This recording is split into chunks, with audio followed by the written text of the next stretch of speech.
Saturday morning. Yours truly, Frank Morano here. This item can be yours if you go to WABCRadiostore.com.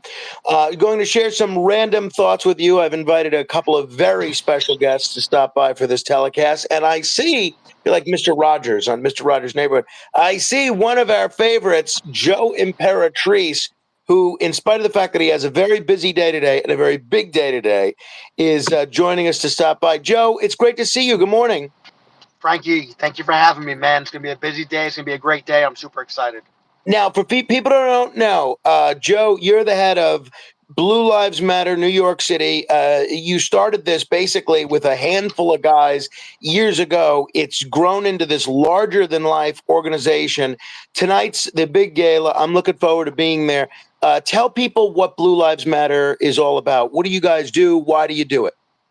Frank, it's about positivity. It's about changing the narrative that cops are bad. It's about helping the families of cops killed in the line of duty or diagnosed with a life-threatening disease. It's morphed thanks to people like our good friend Joe Borelli, who allowed me to start the Blue Hearts program, lets me go into schools.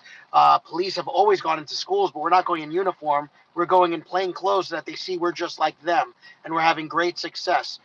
We fly in terminally ill children dating back to 2019 when little Abigail Arias came. She was our first recipient, and unfortunately she passed away in November of 2019. Tonight alone, very special to me, Frankie. You're going to be here. You've been here. We have 16 line of duty families. What that means is 16 families that have lost a loved one in the line of duty will be present with us. The Sun, and this is really special to me because they're one of the best, if not the best, in the world in fundraising. Tunnel to Towers. Steven Stiller's son is going to be present with us. Wow. That is a huge honor to me. I've never met him. I didn't know Steven had children. Maybe that's naive of me. And we also, really special, Ella French was shot and killed in Chicago in 2021 on a car stop.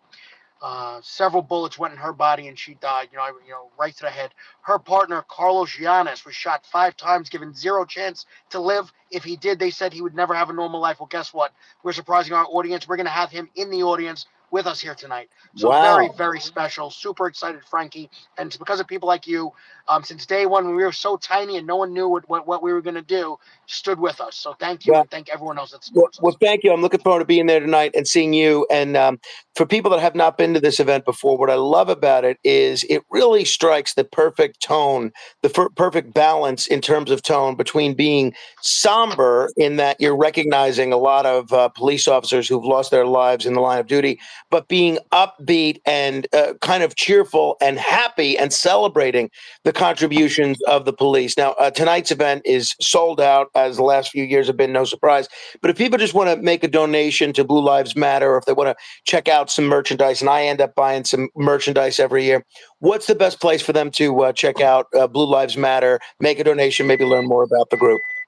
So anyone can go to our Zelle is probably the best. Blue Lives Matter NYC at gmail.com.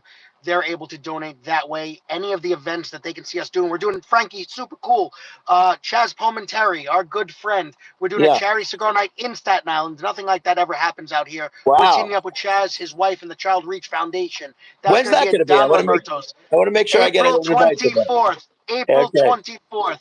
At Don Roberto, 616 Forest Avenue. Thank you to Rob DeLuca for wanting to do great things with us. We're teaming up with the Yankees. We're teaming up with the Mets. We're teaming up with NYCFC Soccer. We're doing a charity bike blessing, a motorcycle run to St. Pat's. Great stuff we're doing. Oh, well, that's great. Hey, say hello to Carmine. Hey, you remember Joe Hello, Imperatrice? beautiful. Hello, sweetheart. What are you eating chalk You're getting for? so big. Say hello to Joe. Say hi, Joe.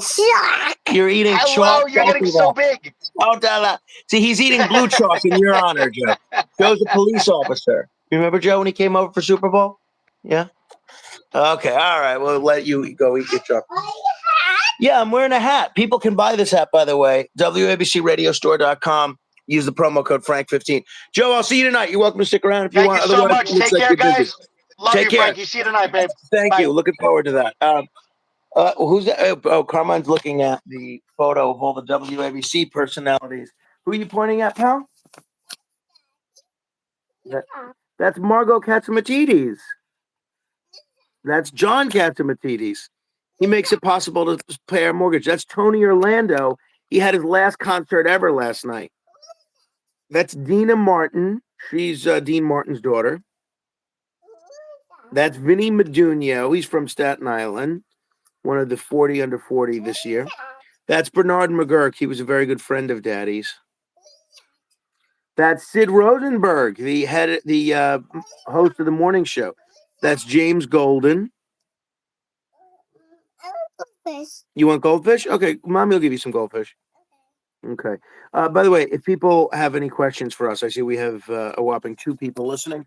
If folks have any questions for us, please feel free to comment in the chat, and we will happily, answer your questions. Bunny says, "Hi, Frank and Carmine from North Carolina." Hi, Bunny. Hopefully, you have better weather in North Carolina than we do here in New York today, where it is cold, dreary, and gray. A couple of things. One, obviously, we're seeing the tragic news out of Russia, where it looks like at least 115 people were killed in this terrorist attack. I'm going to have more to say about it on the radio on Monday. But it looks like ISIS. Who is that? That's Cindy Adams. Cindy Adams. Could hear her on the radio this weekend. Oh, Bunny says it's cold and raining there too.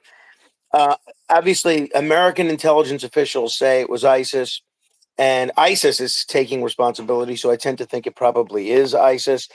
Some Russian folks are saying it was folks with ties to Ukraine, but you can't really necessarily trust what the Russian intelligence operatives are saying, because they have an agenda in spinning this as being Ukraine responsible for the murder of all these innocent people. But whoever's responsible, this is just despicable and evil and terribly tragic. And I know, unfortunately, over the last 2 years with this war in Ukraine, but even before that, kind of Russia phobia has come into vogue, and the Russians have been the one nationality, the one ethnic group where we've tended to think it's okay to be prejudiced, where we prohibit their athletes from international sporting events and things like that, and we portray them as perpetually the bad guys on television.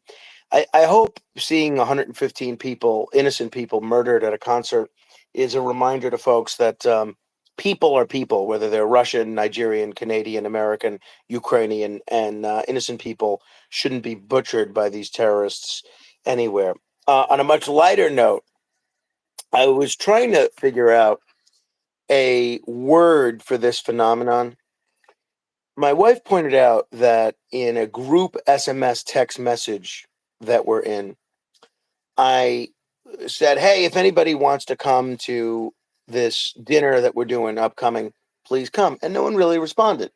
And my wife pointed out that in a group SMS text message, a lot of times few people respond, because I guess for whatever reason, the feeling is that that other people are going to respond, and they don't necessarily feel the obligation to respond themselves. Whereas if it was just an individual SMS text message, they would respond.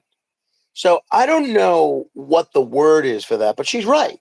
What do you call that when people don't respond in a group text or a group email, but if you were to email them individually, they would respond? There's this mentality that they think, okay, it's someone else's responsibility to answer this, not mine.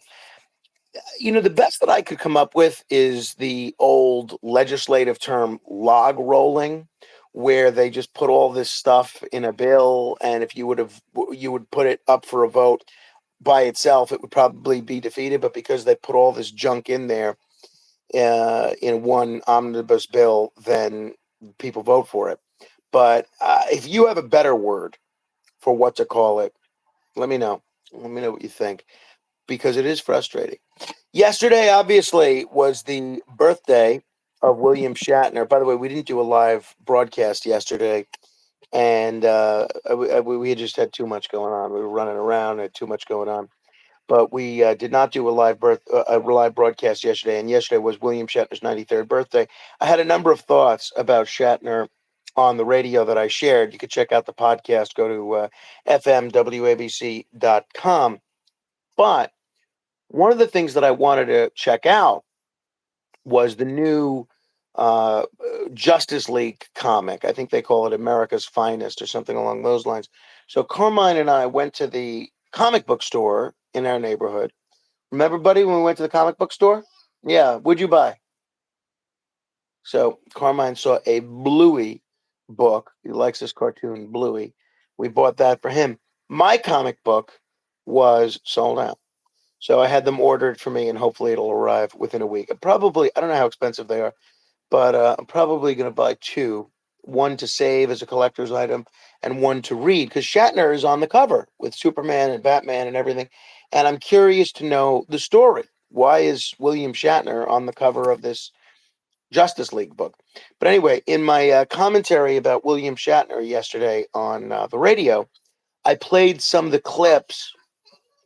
Oh, you want me to hold the chalk? Okay, good. I have no problem holding this chalk because that means Carmine will not be eating it. But I played some of the clips of William Shatner on Jimmy Kimmel, which I thought was fun, a fun appearance, a good appearance. And one of the things with me is I go on these tangents. I guess this is what happens when you don't work from a script like some talk show hosts do. And I started explaining that this was the 30th anniversary of the film Generations, where Captain Kirk dies, and how Shatner said he was never really happy with that death scene. And I was setting up the clip from Generations, excuse me, not Generations, from Jimmy Kimmel, where Shatner actually redoes his Captain Kirk's death scene from Generations on Jimmy Kimmel. Now, it's more visual than audio anyway, but I ended up setting up this clip that I never played. So I was kicking myself all day yesterday. Right after the show ended, I was kicking myself. How did I not play that clip after going to this trouble to set it up? I got distracted by something else, I guess. But if you want to see William Shatner reenacting Captain Kirk's death the way it should have been, in his view, you can watch that interview he did with Jimmy Kimmel on the YouTube. One of the things that I also talked about was the only Star Trek film that William Shatner ever directed. Hey, Carmine, let me see that. Let me show people that. Let me show people that. I'll give it right back to you. Let me show people that. Oh, yeah. Okay. Cool. Look what Carmine happens to be playing with. Some Star Trek Pez dispensers. This is a collector series. Pez dispensers. There you go. Here, you can put that back, Bill. You can put that back. Okay. In any event, so in Star Trek 5, it's not the greatest Star Trek film in the world. There's a lot wrong with it, but there's also a lot right with it. There's a lot of really fun parts to that film.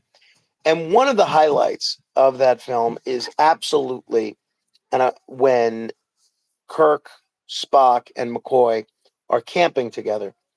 And they're out there at the campfire. They're singing "Row, row, row your boat," and they're hanging around the campfire and doing all the things that people do around campfires. But one of the things that always struck me, I was thinking of this yesterday because Carmine ate one of these, is they roast marshmallows, but Spock refers to it as a marshmallow. And I always, since I saw it in theaters in 1989, I've always called it a marshmallow, and I generally get ridiculed by everyone else.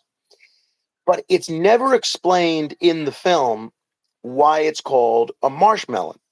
I've looked for alternative um, explanations of that. Like some things um, are called multiple things.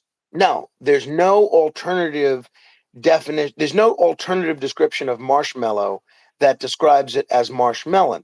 So when I've gone to research this, why in Star Trek 5 they call it Spock calls it a marshmallow rather than a marshmallow. They say it's explained in the novelization of the film, and that McCoy apparently reprogrammed the Enterprise computers so that when Spock went and got the information about what to do on a camping trip, he would see that it was marshmallow and not marshmallow. It's his way of pulling a prank. But how is anybody watching the movie supposed to know that?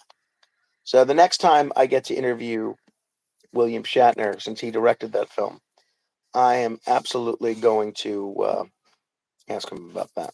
All right. I'm going to get going in a minute. Hey, those of you that are watching, all two of you, I'd appreciate it if you shared this. I'd appreciate it if you gave us a thumbs up. And for anybody that watches this video a little bit later, please hit the subscribe button and you'll be notified each and every time we go live. If you ever miss what we're doing on the radio, just go to wabcradio.com/Frank. It'll take you right to the podcast. Carmine and I are having a wonderful Sunday. He stayed up way too late last night. We were at our friend's, and he's probably going to go for a nap soon. Obie Murray may be stopping by today. Might come by for lunch. He's in town. And we had swimming lessons this morning where he did okay. He didn't cry, and he's definitely getting used to the water. Did not do the best job following the instructor's instructions, but he was having a good time nonetheless. I'll tell you what children's book Carmine has really been enjoying, and I posted a photo of this on Twitter yesterday at Frank Morano. It's Frank Morano. But If Pets Could Vote, written by Eric Ulrich. This is a really terrific children's book.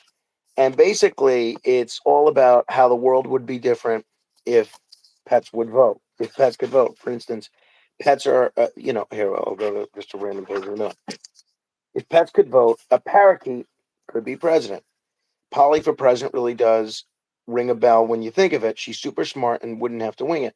Polly would pardon all her feathered friends and set them free from their cages. A bird in the Oval Office is long overdue. So it's a really terrific book. It's a great way for children that are interested in animals, which my son certainly is, to also learn about civics, which I think is a great lesson. Now, I will point out that the person that wrote this book, the former commissioner of buildings in the Adams administration, is currently under criminal indictment and awaiting trial for bribery and corruption. But I don't know how that case is going to turn out. However, it turns out, I don't think it takes away anything from the book. It's a wonderful book and makes just great reading for children and adults alike. Oh, I see we have a whopping 3 viewers. Thank you, everybody who has tuned in. I'll repeat, this bucket hat with my image on it is available at the WABC radio store. So is this jacket, wabcradiostore.com. Whatever you end up purchasing, and there's some cool vintage stuff on there. There's some cool Frank Morano stuff on there. I'm told they're adding more stuff. Whatever you end up purchasing, if you use the promo code Frank15, you'll save 15% off. So some great products at a great deal. I have been spending a ton of money in there, buying all the Frank Morano stuff and a lot of the cool vintage stuff as well. All right. Please subscribe to the YouTube channel at Morano Vision. Please share this video. Please give us a lot of thumbs up. Hopefully, I'll see a bunch of you at the Blue Lives Matter Gala tonight. If you're watching this and I don't know you personally, please come over and say hello. I'd love to meet you. And we'll do another one of these videos tomorrow. Hopefully, I'll come up with something interesting to say. And I'll certainly, on Monday morning, beginning at 1 a.m., see you on the radio.